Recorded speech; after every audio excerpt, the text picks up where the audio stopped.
सत्यं माता पिता ज्ञानं धर्मो भ्राता दया सखा शान्तिः पत्नी क्षमा पुत्रः सडेते मम बान्धवाः। नमो नमः। मैं आचार्य तेजस्वी शर्मा अपने YouTube चैनल तेजस्वी ज्ञान में आपका बहुत स्वागत करता हूँ। संस्कृत सीखने के लिए और संस्कृत पढ़ने के लिए बने रहिएगा मेरे साथ। आइए आज मैं कक्षा 8वीं के चतुर्थ पाठ सुभाष तानी को लेकर के आप सबों के बीच में आया हूँ। सुभाष तानी का मतलब होता है अच्छे वचन। आइए दो श्लोक को हम पढ़ने की कोशिश करते हैं।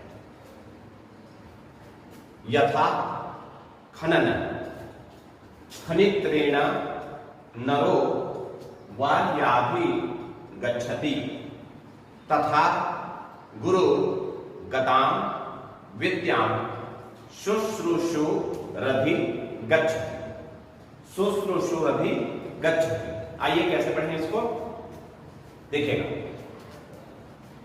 यथा खनन खनित्रेण नरो वार्याधि गच्छति तथा गुरु गतां विद्यां शुश्रूषुरधि गच्छति। आइए दूसरा श्लोक पढ़ें। आचार्यो ब्रह्माणो मूर्ति पिता मूर्ति प्रजापते माता पृथिव्या मूर्तिस्तु भ्राता स्व मूर्ति रात्मनः। भ्राता स्व मूर्ति रात्मनः। आइए पढ़ें। आचार्यो ब्रह्मणो मूर्तिः पिता मूर्तिः प्रजापतिः माता पृथिव्याः मूर्तिस्तु भ्राता स्वमूर्तिरात्मनः। आइए अनुवाद करके देखें। यथा का अर्थ होगा जैसे, खनन खोदता हुआ, जमीन को जैसे हम खोदते हैं वही खोदता हुआ। खनित्रेण, खनित्रेण कहते हैं जिसके माध्यम से खोदा जाए। तो किसके माध्यम से हम जमीन को खोदते हैं? कुदाल से। तो खनित्रेण का मतलब होगा कुदाल से। नर, नर मतलब होता है मनुष्य, और वाली, वाली मतलब होता है जल। अधिगच्छति प्राप्त करता है। ठीक है। आइए तथा, तथा का मतलब होता है उसी प्रकार। गुरु, गुरु मतलब गुरु। गताम मतलब गुरु के अंदर विद्यमान। गुरु अगताम, गुरु के अंदर विद्यमान। विद्याम मतलब विद्या को। शुश्रूषु, शुश्रूषु का मतलब होता है गुरु की सेवा में लगा हुआ। जो गुरु की सेवा में लगा हुआ रहता है, गुरु की लगातार सेवा करता है, उसको क्या कहते हैं? शुश्रूषु कहते हैं। अधिगच्छति प्राप्त करता है। तो आइए देखिए एक साथ इसका अनुवाद क्या होगा। यथा खनन खनित्रेण, जैसे कुदाल से खोदता हुआ मनुष्य। यथा खनन खनित्रेण नर, जैसे कुदाल से खोदता हुआ मनुष्य क्या करता है? वारी अधिगच्छति, जल को प्राप्त कर लेता है। तथा उसी प्रकार गुरुगतां विद्या, गुरु में विद्यमान, गुरु के अंदर जो समाहित विद्या है, शुश्रूषुरधि गच्छति, गुरु की सेवा में लगा हुआ शिष्य उस गुरु की विद्या को क्या कर लेता है? प्राप्त कर लेता है। ठीक है। आइए दूसरे श्लोक को देखें कि आचार्यो ब्रह्माणो मूर्तिः। आचार्य मतलब आचार्य, ब्रह्माणु मतलब ब्रह्मा की, मूर्ति, मूर्ति का अर्थ होता है स्वरूप। पिता का अर्थ जो है वो पिता ही है। मूर्ति मतलब स्वरूप, और प्रजापते मतलब यहां भी ब्रह्मा जी को क्या कहा जाता है? प्रजापति कहा जाता है। माता मतलब माता, पृथिव्या मतलब पृथ्वी, हमारी धरती माता, और मूर्तिस्तु मतलब क्या है? स्वरूप है। भ्राता मतलब भाई, सो मतलब अपना, मूर्ति मतलब स्वरूप, और आत्मा मतलब आत्मा है। आइए एक साथ करें क्या होगा कि आचार्यो ब्रह्माणो मूर्ति, आचार्य जो है वो किसका स्वरूप है? ब्रह्मा का स्वरूप है। पिता मूर्ति प्रजापति है, और पिता भी जो है वो ब्रह्मा का स्वरूप है। माता पृथिव्याः मूर्तिस्तु, माता साक्षात पृथ्वी का स्वरूप है। और भ्राता स्वमूर्तिरात्मनः, भाई जो है वो अपना ही स्वरूप होता है, स्वयं का आत्मा का ही स्वरूप होता है। कौन? अपना भाई। तो ये जो श्लोक है, ये श्लोक आपको बताता है कि माता, पिता, भाई और आचार्य का सदैव सम्मान करना चाहिए, क्योंकि ये भाई को छोड़ करके बाकी तीनों जो है भगवान के स्वरूप होते हैं, और भाई अपने खुद का, अपनी आत्मा का स्वरूप होता है। आइए तीसरे श्लोक पर चलें।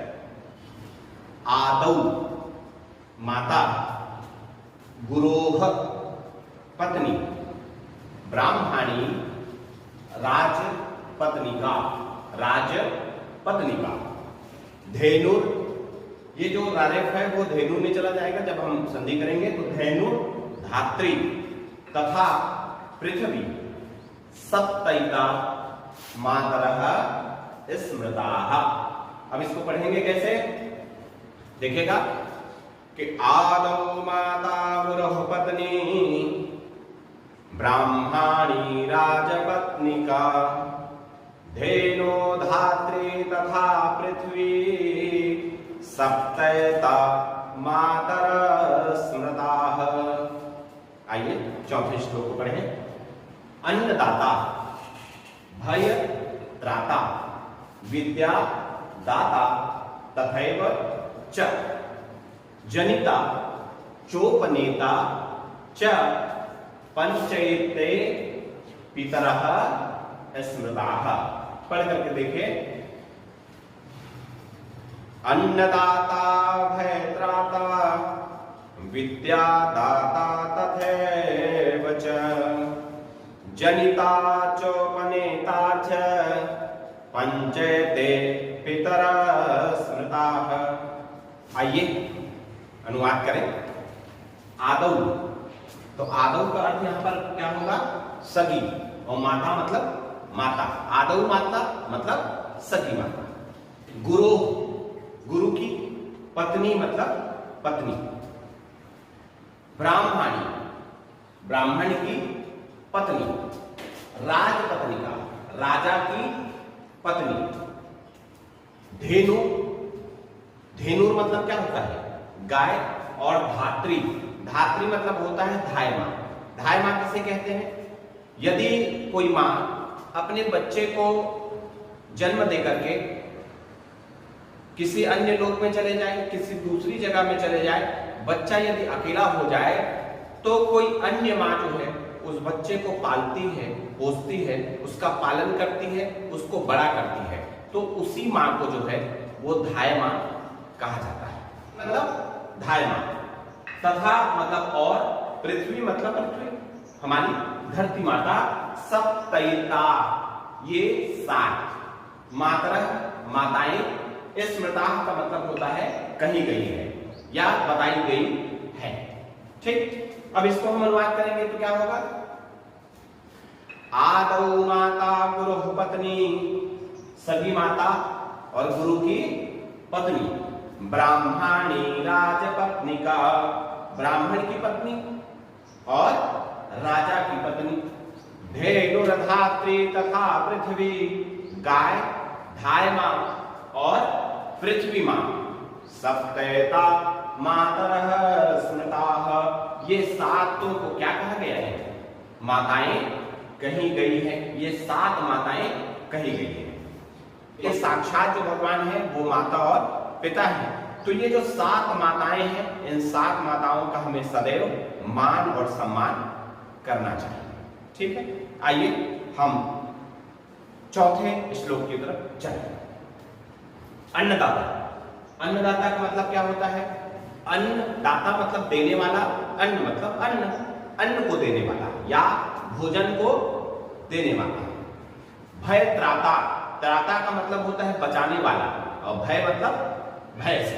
तो भय त्राता मतलब भय से बचाने वाला।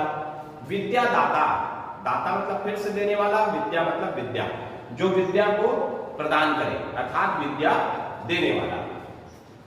तथैव, तथैव का मतलब होता है उसी प्रकार, और च तो आप जानते हैं, च का मतलब और। जनिता, जनिता किसको कहते हैं? जन्म देने वाला।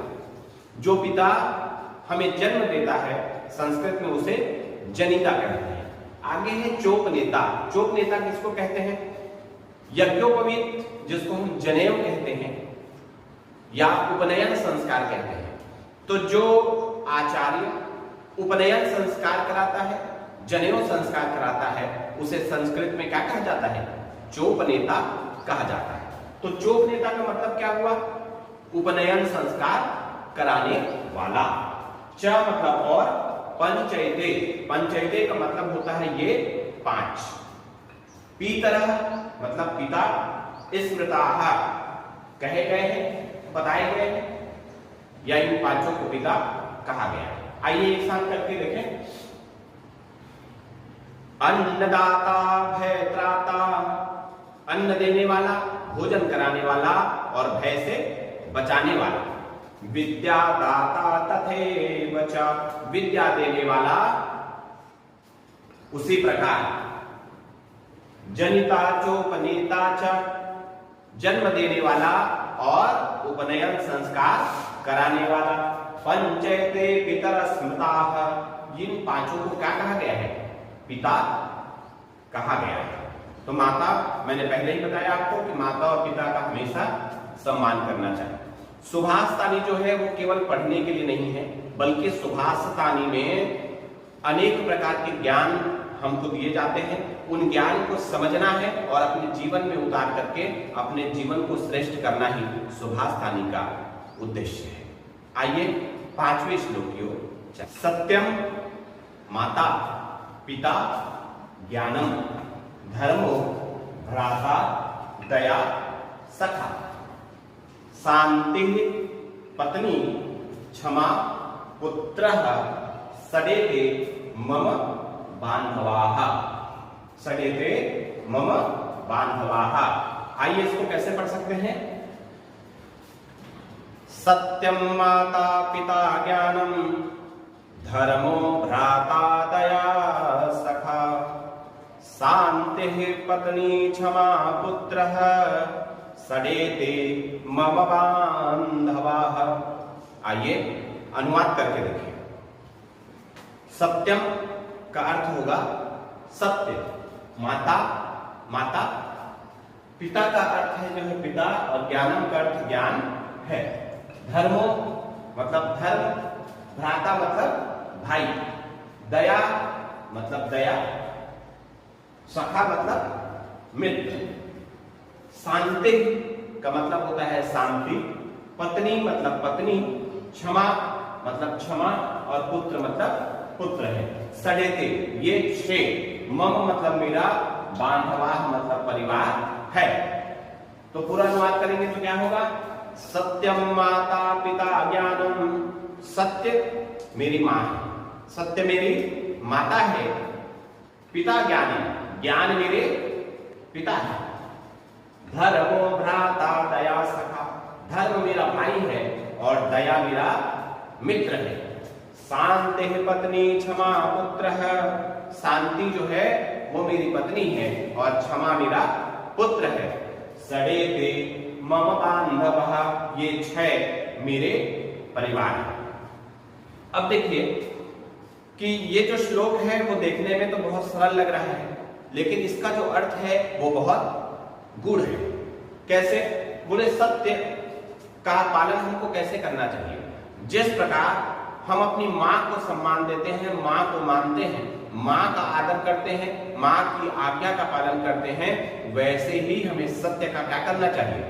अनुसरण, अनुकरण करना चाहिए। सदैव सत्य का माता की तरह मान रखना चाहिए। पिता ज्ञानम, ज्ञान, जिस प्रकार पिता जो है वो अपनी क्षमता से पूरे परिवार को चलाता है, उसी प्रकार ज्ञान को सदैव हम अपनी क्षमता बना करके रखें। ज्ञान को पाने के लिए सतत प्रयास करना चाहिए।